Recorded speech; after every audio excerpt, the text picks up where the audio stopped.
שלום, מיכל ומאיר, אנחנו ההורים של יעל.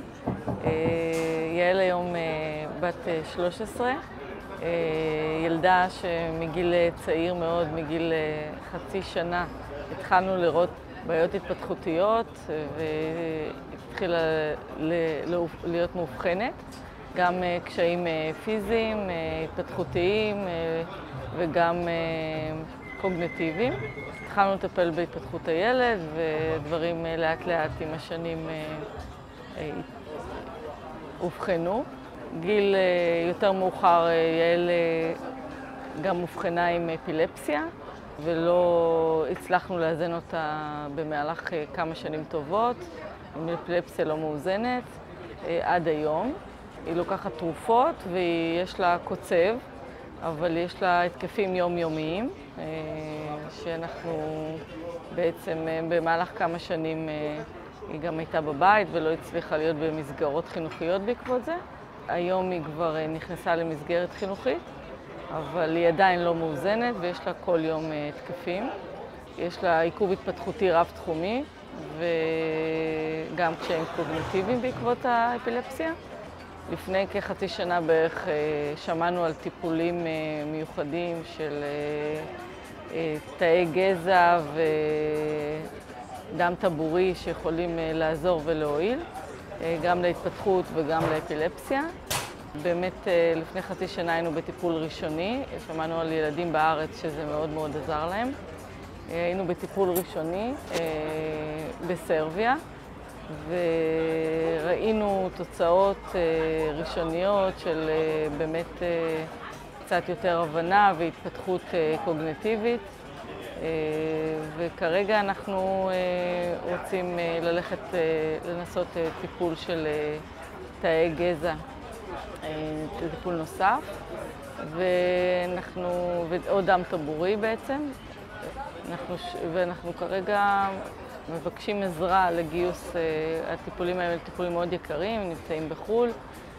הטיפול הראשוני היה בסרביה ועכשיו אנחנו שוקלים ללכת לטיפול נוסף בהולנד.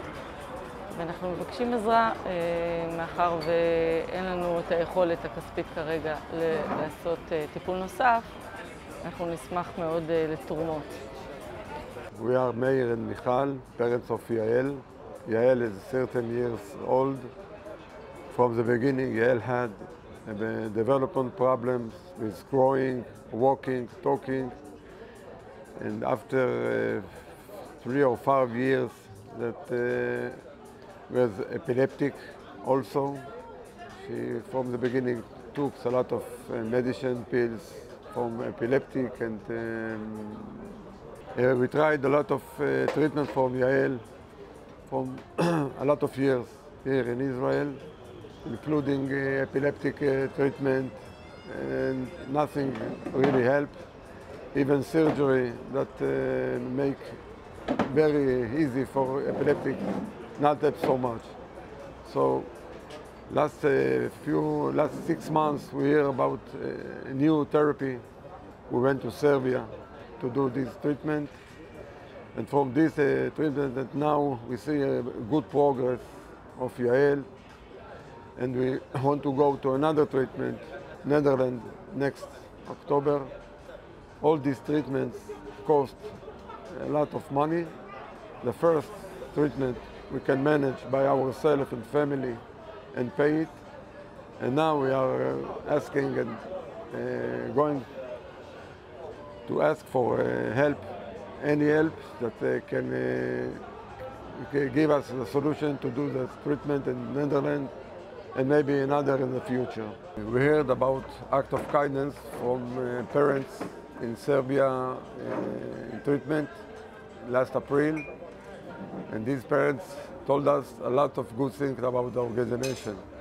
So we make a contact with the organization, and from the first steps in the contacts, we get a very good response, and all the time, every question, everything that we need, we get an answers immediately. We truly believe that people that help us with acts of kindness will get us to the aim, and we will succeed by the people that will help us and support us. We want to thank all the people that support us from Act of Kindness to get a good treatment for our Yael.